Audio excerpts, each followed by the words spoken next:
हमारे विभिन्न ज्ञानवर्धक कार्यक्रम देखने के लिए आप हमें अभी सब्सक्राइब करें, बेल आइकन को प्रेस करें ताकि आप देख सकें हमारा कार्यक्रम सबसे पहले।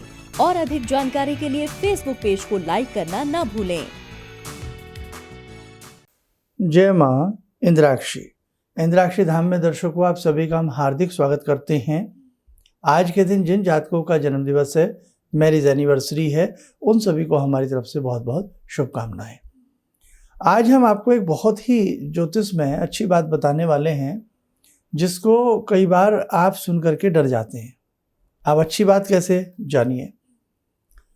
कई बार हमें ये पता होता है कि ये ग्रह हमारा कमज़ोर है, उसी ग्रह की महादशा हमारे ऊपर आरूढ़ हो जाती है, आ जाती है, तो हम डर जाते हैं कि अब तो ये, जैसे मिसाल के तौर पर शुक्र की महादशा आ जाए, 20 साल की होती है, सबसे बड़ी होती है।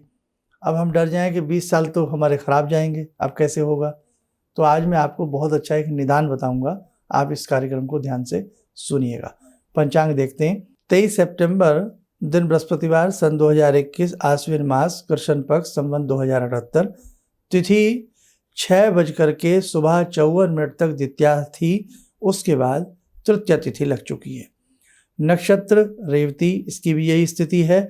6:42 तक सुबह रेवती था, फिर अश्विनी नक्षत्र प्रारंभ हो चुका है। राहु काल 1:30 से 3, दिशा शूल दक्षिण दिशा। अब देखिए, जैसे हमने आज की आपको बात बताई, कई बार आपकी महादशाएं जन्म पत्रिका में क्लियर होती ही हैं। हम भी आपको वैदिक जन्म पत्रिका बना करके भेजते हैं। उसमें हम महादशा का पूरा जिक्र करते हैं कि अब इस ग्रह की महादशा है, अब इस ग्रह की महादशा है।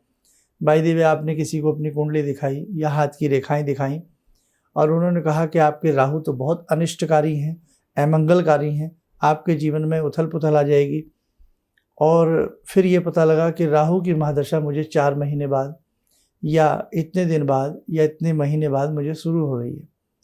तो मन में कई बार बहुत लोगों के घबराहट प्रारंभ हो जाती है कि जो ग्रह मेरे लिए विपरीत है, उसी ग्रह का समय आ रहा है। और राहु की महादशा तो होती भी वैसे बड़ी है, 18 वर्ष की होती है। राहु की महादशा 18 वर्ष की होती है, शनि की 19 वर्ष की होती है, शुक्र की महादशा 20 साल की होती है। तो बड़ी बड़ी महादशाएं इन ग्रहों की होती हैं।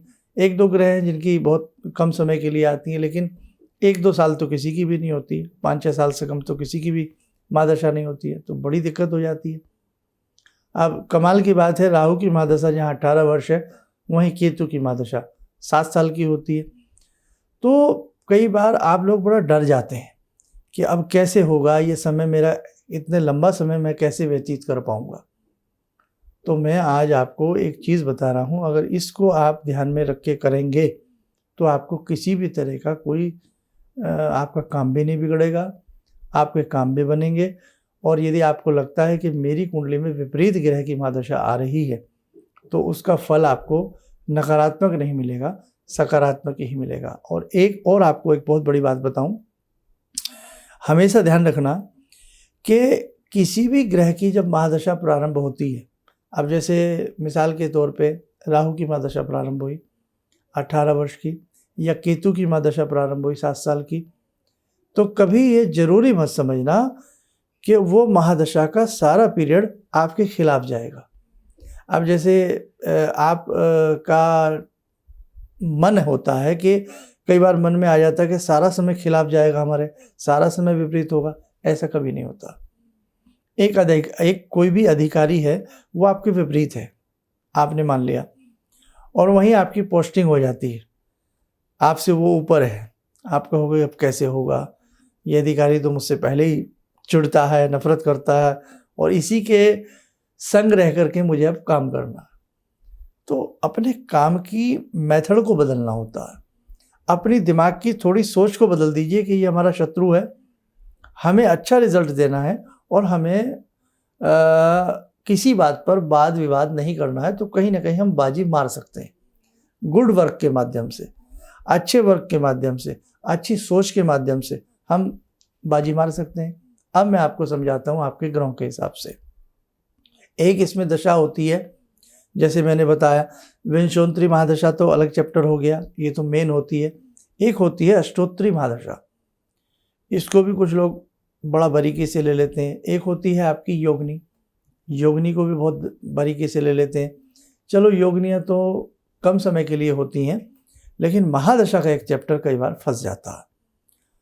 अब हमें पता है कि 3 महीने बाद राहु की महादशा आएगी और हमारी कुंडली में राहु पहले ही मंगल अंगारक दोष बना रहे हैं, पीड़ित कर रहे हैं किसी ग्रह को, या सूर्य को ग्रहण लगा रहे हैं।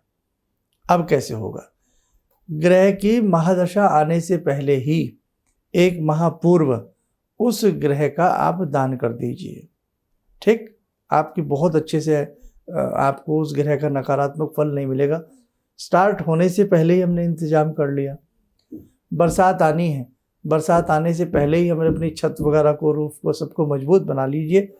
कुछ नहीं बिगड़ेगा, और कुछ थोड़ा बहुत बिगड़ेगा फिर मरम्मत कर लेंगे।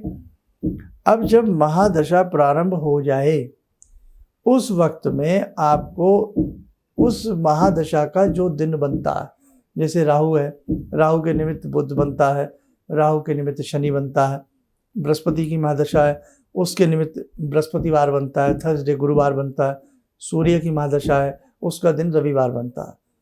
तो उन महादशाओं का जो ग्रह है, ऑनर है, उसका दान, उसका मंत्र, उसके उपाय आप करने लग जाइए। और यदि आपने महादशा प्रारंभ होने से 1 महीने पहले करना शुरू कर दिया और 1 वर्ष तक किया हर सप्ताह, तो वो महादशा शुक्र की ही क्यों ना हो 20 साल की, आपको उसका सकारात्मक असर मिलेगा। और इसी के साथ साथ एक चीज़ और होती है, महादशा अपनी जगह है, उसके बीच में अंतरदशाएं भी आती हैं। अंतरदशाओं में भी रिलीफ मिलता। अब अंतरदशा यदि उसके मित्र ग्रह की आ जाएगी तो आपको रिलीफ मिलेगा ही मिलेगा, आपको डरने की जरूरत नहीं है। राहु की महादशा चल रही है, बुध का अंतर आ जाए, आपका नुकसान नहीं होगा, आपको फायदा होगा, आपके समय में परिवर्तन होगा, आपके भाग्य में इजाफा होगा। आपको जहाँ जो चीज़ें आपकी टाइमलाइन पे नहीं आ रही थी, आना शुरू हो जाएंगी। तो ऐसा नहीं है मेरे दर्शकों कि कोई विपरीत महादशा ग्रह की शुरू होती है तो वो हमेशा विपरीत नुकसान करती है या विपरीत लाभ देती है या आपके विपरीत रहती है। अंतरदशा और फिर एक बारीक और गणना होती है, अंतरदशा के अंदर प्रत्यंतर दशा भी होती है। तो इतनी सारी चीज़ें हैं। कहने का मेरा मतलब आपसे यही है आज के इस सब्जेक्ट में, महादशा अगर विपरीत ग्रह की भी प्रारंभ हो जाए तो आपको डरना नहीं है, पेशेंस से काम लेना है, और उस महादशा के जो ग्रह हैं, लॉर्ड हैं, उनका किसी विद्वान से मिलने और उनके उपाय करती रहिए। और आजकल तो इंटरनेट का ज़माना है, हर ग्रह के उपाय आपको इंटरनेट पे मिल जाएंगे, इतने सारे किताबें आती हैं, कहीं ना कहीं से आप कोई उसका अच्छा उपाय कर सकते हैं। और एक उपाय ऐसा है जिसका कभी साइड इफ़ेक्ट नहीं हो सकता। कई बार डर भी लगता है ना, हमसे उपाय गलत ना हो जाए, गलती हो गई तो, नग गलत पहन लिया तो, रतन कोई हमारा खराब हुआ तो, नहीं, सिर्फ पूजा से संबंधित उपाय, कभी साइड इफेक्ट नहीं होता। राहु की महादशा है, राहु का बीज मंत्र हर शनिवार बुधवार पढ़िए शाम को। सूर्य की महादशा है, आदित्य हृदय स्तोत्र पढ़िए, सूर्य देवता के 108 नाम पढ़िए, सूर्य को मीठा जल दीजिए। कहने का भाव, किसी भी तरह से आपको डरना नहीं है, घबराना नहीं है। और जब भी कोई हम मंत्र साधना करते हैं, अच्छे से हम मंत्र को पढ़ें, उसके दान को कर सकते हैं, ग्रह के अच्छे से मंत्र पढ़ें, उसके कोई स्तोत्र जप सकते हैं, आपको नुकसान नहीं होगा। पूजा भक्ति कभी साइड इफ़ेक्ट इनके नहीं होते। और भाई अगर किसी के मन में ऐसा हो तो किसी को अपनी उस वक्त कुंडली दिखा लीजिए, उनके हिसाब से उपाय कर लीजिए जो वो आपको बताएं, ठीक है। तो हमेशा ध्यान रखना मेरे साधकों, मेरे दर्शकों, लंबे से लंबे महादशा आपके ऊपर क्यों ना आ जाए, उस दशा को आप अच्छा कर सकते हैं आपकी मुट्ठी में। आइए समय चला आज की ध्यानमाला से जुड़ने का। आज की ध्यानमाला में जुड़ते हैं बाबा हनुमान जी से। ओम अतुलित बलधामं हेमशैलावदेयं धनुजवन कृशानु ज्ञानिनामग्रगण्यं सकल गुण निधानं वानराणामधीशं रघुपति प्रियभक्तं वातजातं नमामि। मनोजवं मारुततुल्यवेगं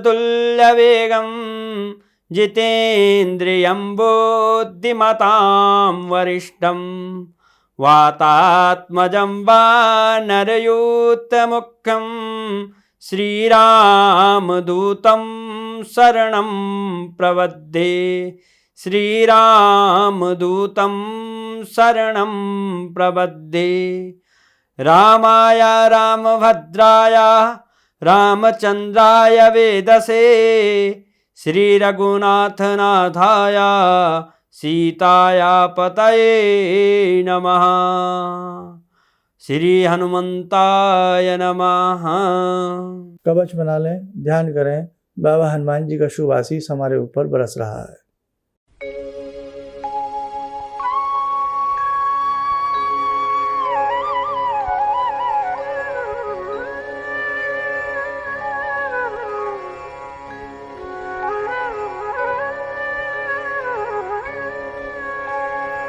ओम बोलते हुए नेत्र खोलें, सामान्य हो जाए। देखो साधकों, जैसे हमारे संस्थान में भी वैदिक जन्म पत्रिकाएं बनती हैं, और वैदिक जन्म पत्रिकाएं भी नहीं बने तो आप हमसे कांटेक्ट तो करते ही करते हैं। तो हमेशा ध्यान रखना, जो भी हमारे साधक हैं, दर्शक हैं, जब हम उनकी कुंडली देखते हैं या हाथ की रेखाएं देखते हैं तो उनका ग्रह जो हमें ज़्यादा विपरीत लगता है, मैं अपनी बात बता रहा हूँ, हमें उनका ग्रह जो ज़्यादा विपरीत लगता है कि भाई इनके लिए विपरीत राहु ज़्यादा है या मंगल ज़्यादा है या बृहस्पति है या जो भी ग्रह है, उस ग्रह का हम उनको मंत्र दे देते हैं। मंत्र साधना सर्वोपरि साधना है। आप रतन पहनने से भी बच जाएंगे। आपका रतन डुप्लीकेट भी हो सकता है, आपका रतन आपको नुकसान भी कर सकता है। भगवान का नाम लेना, ना भगवान का नाम डुप्लीकेट होता है, ना भगवान की साधना आपको नुकसान करती है। ये तो मन के वहम होते हैं कि मैंने जब से व्रत रखा या मैंने जब से ये पूजा की मुझे ऐसा हो गया। देखो, ये मन का वहम होता है। क्या आपको लगता है कि भगवान ऐसे हैं? आप बताइए, क्या लगता है कि हमारी जगदम्बा ऐसी हैं कि हमें नुकसान करेंगी? इसीलिए ये मन का वहम निकाल दीजिए। मंत्र साधना सर्वोपरि साधना है। और यदि आपको ऐसा लगता है कि मेरे पास मंत्र नहीं है, तो आजकल तो मंत्रों की पुस्तकें, मंत्रों की सारी चीज़ें बहुत अच्छे से मिल जाती हैं। और यदि आपको फिर भी लगता है कि आप बहुत कहीं फंसे हुए हैं, तो आप किसी अच्छे निकटतम एस्ट्रोलॉजर से मिलें और उनसे ख़ास तौर से उपाय के रूप में या जो महादशा विपरीत है उसके रूप में केवल मंत्र साधना और दान लीजिए, पूजा पाठ से जुड़ जाइए, आपको लाभ ही लाभ मिलेगा। आशा करता हूँ कि कहीं ना कहीं कुछ लोगों का वहम जरूर इस कार्यक्रम को देख करके निकलेगा। आप स्वस्थ रहें, सुखी रहें। इन्हीं शुभकामनाओं के साथ हम अपनी वाणी को विराम करते हैं। जय मां इंद्राक्षी। मैं डॉक्टर अरविंद कुमार सिंह सीतामढ़ी का ही मझौलिया स्टेट से आया हूँ और मेरा अनुभव काफ़ी अच्छा रहा। गायंतम त्रायते इति गायत्री और मननात इति मंत्र, तो बिल्कुल मंत्रों में अद्भुत शक्ति होती है, सामर्थ्य होता है, आत्मविश्वास जगाता है। और साल भर से मैं जुड़ा हूँ गुरुजी से। पटना में भी मैंने अति किया था और जो बताए गए मार्ग पर चला, काफ़ी मुझे लाभ प्राप्त हुआ है। मैं काफ़ी प्रफुल्लित हूँ। किसी भी समस्या के समाधान के लिए मिले प्रसिद्ध हस्तरेखा एवं वास्तु विशेषज्ञ प्रोफेसर धर्मेंद्र शर्मा जी से। नोट: शिविर में भाग लेने हेतु एवं व्यक्तिगत रूप से मिलने के लिए कॉल करने का समय सुबह 10 बजे से शाम 6 बजे तक। हमारे विभिन्न ज्ञानवर्धक कार्यक्रम देखने के लिए आप हमें अभी सब्सक्राइब करें, बेल आइकन को प्रेस करें ताकि आप देख सकें हमारा कार्यक्रम सबसे पहले। और अधिक जानकारी के लिए फेसबुक पेज को लाइक करना न भूलें।